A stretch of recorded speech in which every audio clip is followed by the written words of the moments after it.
ఇవి ఎన్ని రకాలు ఉంటాయి సార్ సోరియాసిస్? ఎందుకంటే తలలో ఒకటి చెప్పారు, అవును. తర్వాత స్కిన్ మీద ఇట్లా అక్కడ ఏ ఏ ప్లేస్లలో ఎక్కువ వచ్చే విధంగా? సోరియాసిస్లో చాలా రకాలు ఉన్నాయి.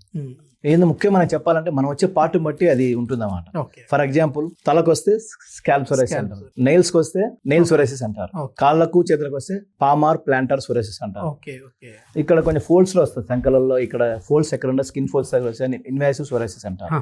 ఇంకోటి చిన్నపిల్లలు ఎక్కువ వస్తుంది, చిన్న చుక్కల్లాగా వర్షం చుక్కలాగా రెడ్ గా వస్తుంది, ఓకే ఓకే. అది గట్టే సోరియాసిస్ అంటారు. పిల్లలు ఎందుకు వస్తుందంటే చిన్నప్పుడు ఏదైనా సప్రెసెంట్ ఎక్కువ చిన్న టైంలో సర్జరీ చేయించి ఎక్కువ యాంటీబయాటిక్స్ వాడడం వల్ల పిల్లలు వచ్చేది గట్టే సోరియాసిస్ చూస్తుంటాం. ఓకే. ఇంకోటి ఎరిథ్రోడర్మిక్ సోరియాసిస్ ఉంటుంది, అంటే మోర్ దెన్ 80% బాడీలో ఎక్కువ ఉంటుంది వాళ్ళకు. అసలు వాళ్ళంతా చూసి చొక్కా తీసి మొత్తం స్కేల్స్ ఉంటాయి, అసలు ఫుల్ స్కేల్స్ మొత్తం వాళ్ళకి ఎట్లా ఉంటుంది, బర్నింగ్ ఈచింగ్ భయంకరంగా ఉంటుంది.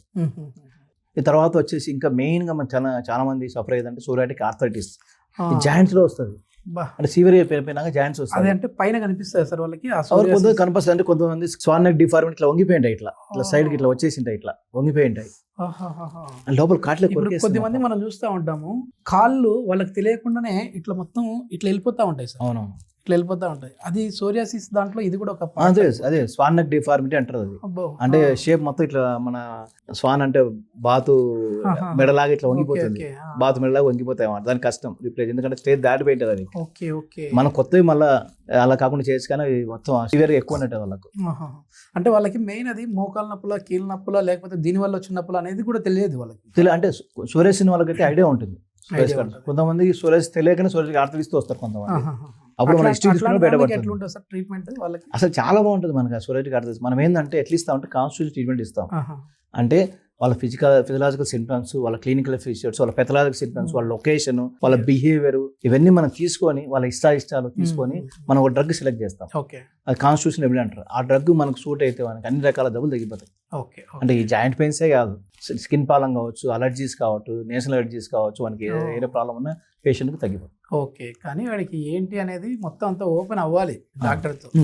ఎందుకంటే చిరంజీవి గారు కూడా చెప్పారు ఒకనొక సందర్భంలో, చాలా వరకు ఆయన చెప్పింది ఏంటంటే రామలింగయ్య గారి గురించి మాట్లాడుతూ ఆయన ఇచ్చే మెడిసిన్స్ కూడా చాలా పవర్ఫుల్ గా మంచిగా ఉండేటివి. కానీ పేషెంట్ కరెక్ట్ గా చెప్పాలి సింటమ్స్, నాకు ఇవి ఉన్నాయని చెప్తే అప్పుడు దాన్ని మించిన మందు లేదు అని చెప్పేసి అనేవారు. ఎగ్జాక్ట్లీ. ఆయన కూడా ఇప్పుడు హోమియోపతి అంటే వాడేది. అవును, చాలా మంది మామగారు హోమియోపతి డాక్టర్, హోమియోపతి కాలేజ్ కూడా ఉంది, ఆయన చాలా మంది సర్వీస్ కూడా చేశాడు. గ్రేట్ రామలింగయ్య గారు. ఎందుకంటే అప్పట్లో హోమియోపతి విధానం చాలా తక్కువ మందికి ఐడియా ఉండేది.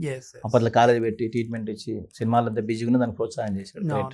దాని చిరంజీవి గారు కూడా మీకు విషయం తెలుసు, చిన్న సర్జరీ అయింది చిరంజీవి గారు లండన్ లో. సర్జరీ అయితే సర్జరీ కంటే ముందు ఆయన ఒక డ్రగ్ వేసుకున్నాడు సైలీషియా అని. ఆయన అందరికి ముందర కూడా చెప్పాడు, కాంప్లికేషన్ లేకుండా చెప్పాడు. అది అంటే ఎంత ఆయనకు ఫ్యాషన్ హోమియోపతి మీద అసలు గ్రేట్. ఎందుకు అదే మీటింగ్ లో చెప్పారు సార్, ఏంటంటే నేను నిజానికి మీరు నమ్ముతారో లేదో అల్లోపతి మందులు వాడేది తక్కువ, ఎక్కువ హోమియోపతి వాడతాను.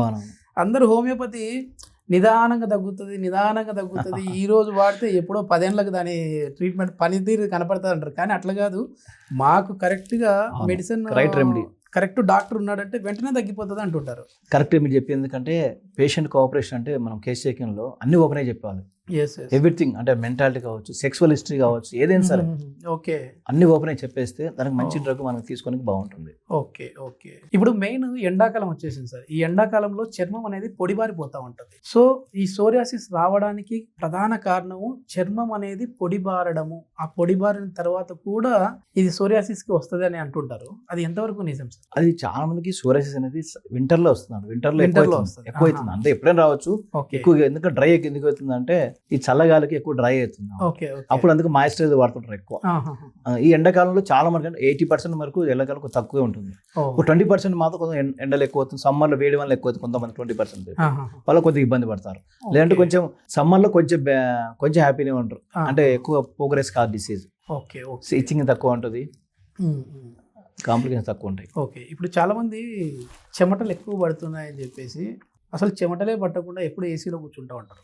వాళ్ళకి వచ్చే, అంటే యాజ్ ఏ స్కిన్ డాక్టర్గా మీరు ఓన్లీ సోరియాసిస్ గురించే కాదు, అసలు మన బాడీ నుంచి స్వెట్ అనేది బయటికి పోకుండా చూసుకుంటూ ఉంటారు జాగ్రత్తగా.